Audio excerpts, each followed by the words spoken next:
It's a mess. It's a guddle. It's confusing. If you're a voter out there just now, you're completely and utterly flummoxed by this. No idea what's going on. Siobhan Brown, Minister for Victims and Community Safety, said on Monday that people risked being investigated for misgendering someone online under the law. I will say again, gender has become a real focus of this, and it is actually broader than that, but it has become something of a kind of flashpoint. Scottish ministers had previously said that misgendering people would not be a crime. And I'm just drawing those two things together because there has been confusion in terms of what this means for the public. Yeah, there are two things, we've already touched on them, that have kind of transcended this piece of legislation.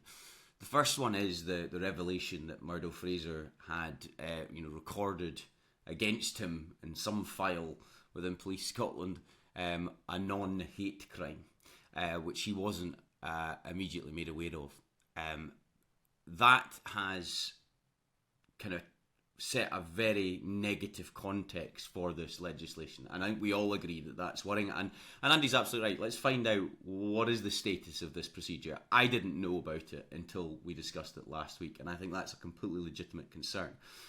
But it is separate to the actual hate crime legislation that's enacted. Now, the second thing is this kind of proxy for what was the gender recognition bill debate, which was quite toxic at times. And, the Scottish Government have been at pains to say that the Act introduces new offences for threatening or abusive behaviour, which communication of threatening or abusive material which is intended to stir up hatred against someone who possesses or appears to possess particular characteristics, including age, disability, religion, sexual orientation, and transgender identity. Now, you're right.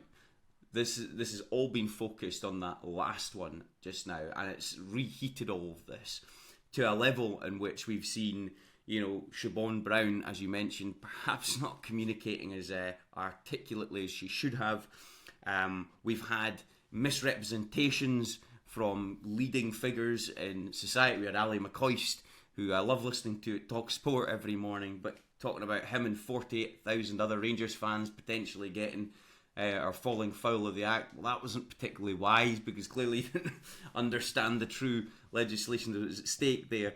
And so what does it all add up to? You've got a situation where Labour, the Liberal Democrats, who also voted for this legislation, have run for the hills. They're not wanting to talk about it.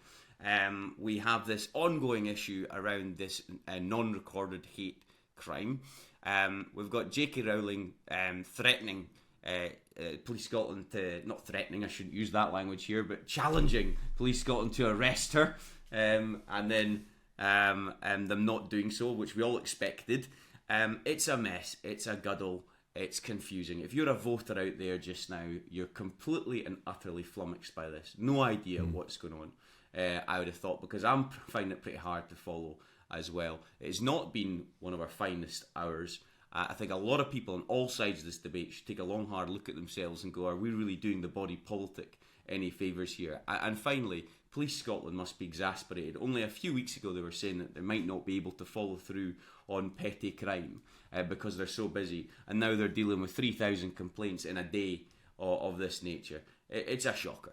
And I don't think there's any one area to blame. I think that the Scottish Government's initial intention on this was pretty fair and honourable in all honesty, but the way that they have communicated it has been left wanting. And then you do get some people trying to create a lot more toxicity around this. Thank you so much for watching. Press subscribe and you'll get all the best videos offering insight on Scottish politics delivered straight to your feed. Press subscribe and stick around. And if you'd like to hear our conversations in full, open up your podcast app and search for Holyrood Sources.